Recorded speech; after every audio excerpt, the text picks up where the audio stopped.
Ayan, mapagpalang araw sa ating lahat mga kalangga. Ayun nga po ngayon ay Stern Sunday po ayan shoutout po sa lahat ng mga viewers natin ngayon at syempre sa Rosel Community. Maraming pong salamat sa lahat. At ngayon po mga kalangga kung naalala nyo po itong meron po tayong isang interviewin na simulat sa poll po ay panay lang siya interview sa mga kasamahan at kung kani-kanino siya nag-interview, pero yung siya po hindi pa natin siya na-interview kung ano po yung mga saloobin niya, kung ano yung nasa isip niya.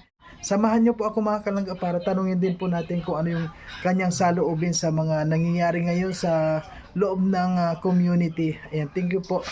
Samahan niyo po ako.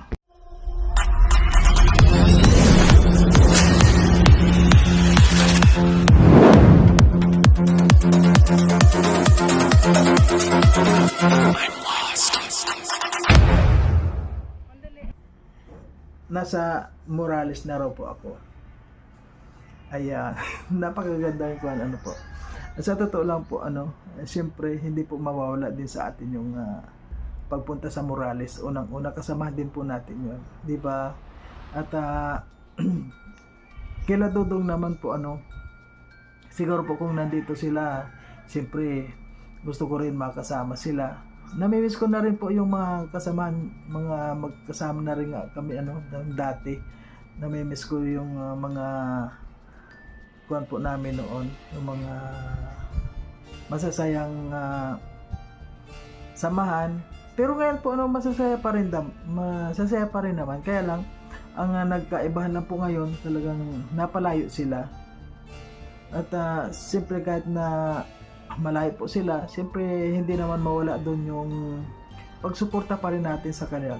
Ganun pa rin po, wala naman nagbabago doon. At kaya sa mga nagsasabi po dyan na nasa Morales na ako, hindi talagang totoo po sumusuporta po tayo sa Morales. Siyempre kasama po natin yun, hindi po natin maipagkakala yun. Sino po ba ang pupuntahan namin dito, di ba?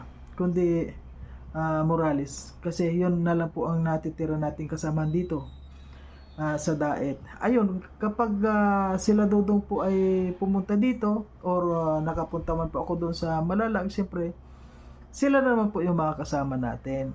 Ayan, hindi po ibig sabihin na mayapat na andito ako tapos palagi ninyo ako nakikita sa Morales ay isa lang po yung sinusuportahan natin. Hindi po, nagkakamali kayo.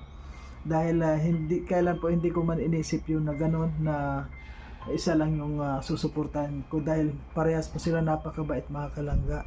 Kaya sa lahat ng mga gumagawa ng mga issue dyan na kapag nakita ako na nandun sa Morales, sasabihin nila na kuha na raw ako, one-sided na ako. Hindi po ako ganun. Siguro po nakita nyo lang na one-sided kasi nakita nyo ako nandun. Paano pala po kung pumunta naman ako doon sa Malalag? Pumunta po ako, sumama na naman sa kanila doon.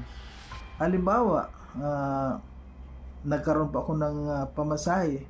Gusto ko silang makita doon. Siyempre, mamimiss ko rin po talaga sila dahil mga kasama ko po sila, Dahil unang-una po, matagal din kami mga nagsama.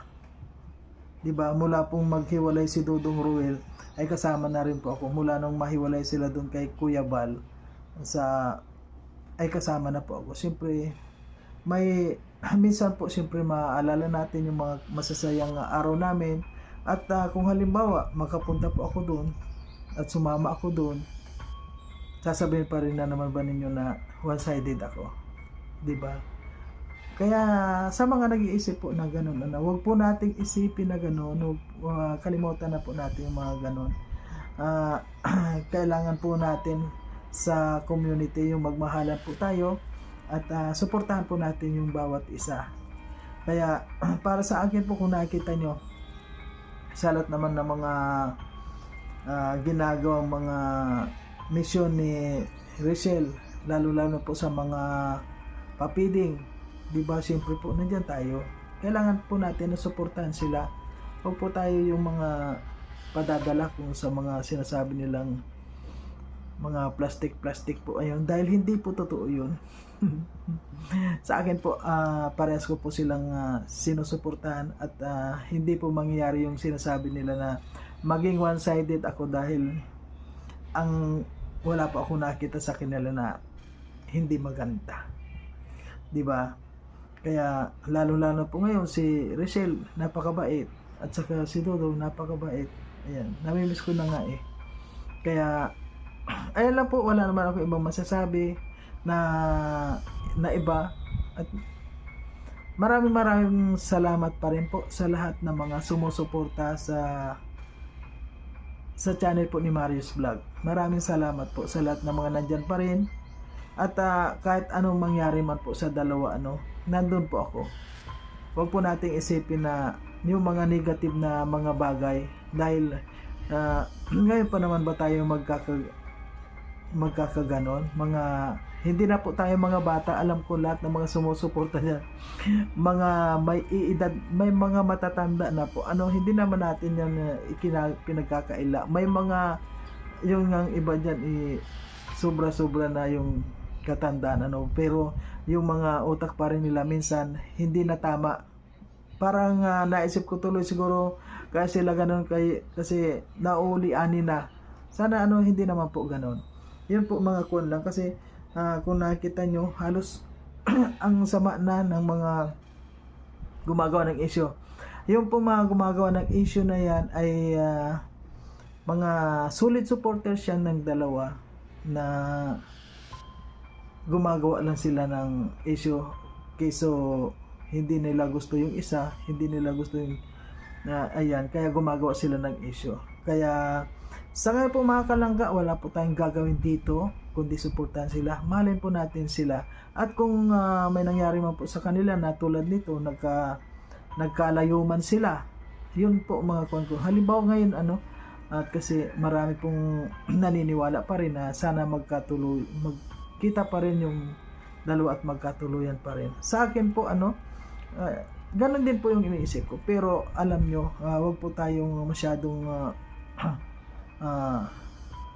wag tayong masyadong umasa, di ba? Kasi marami po kasi nasaktan na dahil sa kanilang mga talagang inisip nila na sila na talaga. Alam nyo po, ang nakakaalam lang niyan na kung sila na talaga, silog lang. Kaya sa lahat po, ipagdasal na lang po natin yung dalawa na sana maging okay po silang dalawa, at kung sila talaga, yun po ang panindigan natin. At wag po natin siraan yung isa. Kung halimbawa man po dito tayo sa isa nakasuporta, sana po mga kalangga, suportahan din natin yung isa, dahil sinuportahan din po yan ninyo noon, di ba, nung magkasama sila, di ba, sinuportahan din ninyo silang dalawa. Tapos ngayon mayapat nagkaroon lang sila ng gap, nagkahiwalay lang sila. Ika nga, hindi po natin alam kasi mga kalangga kung hiwalay talaga sila o hindi. Sila lang po ang nakakaalam noon. Kaya para sa akin lang po, patuloy po natin silang suportahan. At kung mahal po natin sila noon, sana hanggang ngayon mahalin pa rin po natin sila. Yan lang po ang masasabi ko sa lahat mga kalangga. At maraming salamat nga po dahil yun nga, may nagsabi na ako raw ay nag-interview ako sa mga kasama natin, pero ako never pa ako nagsalita. Ngayon lang na po ako magsasabi na gano'n, kasi ngayon po sabi ko, ba ang kuwan ngayon, may nababasa ako na gano'n. Pag pumunta raw ako ng doon sa isa ay hindi maganda yung narinig ko, kaya hindi ko na kailangan banggitin kung ano yung mga masama, dahil unang-una ngayon ay kuwan po linggo ngayon, Easter Sunday ngayon. Kaya sa ngayon po, magmahalan na lang tayo lahat mga kalangga. Kay Dodong Ruel, wala po ako masasabi sa kanya. Napakabait po nila, lalo na yung mga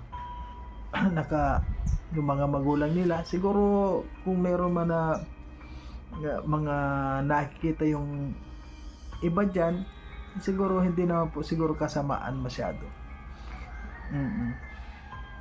Ayan, at kung dito man po ako tatanong din kila Rachel, wala po akong masasabi. Welcome na welcome po kami dyan. Kaya maraming salamat po sa lahat. Ayan, wala po akong kwan. Ayan, patuloy lang po natin mahalin yung dalawa at sana wala na po tayong siraan ngayon. Ayan, nasabi ko na rin po yung ibig kong sabihin. Ayan,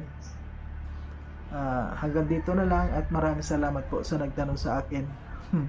Ayan, nakapagsalita po tayo ng ganito. Yun lang naman po, nasabi ko lang yung nasa kalooban ko, na hindi po totoo yung mga sinasabi nila na ako palagi nandun ay ganun na ako.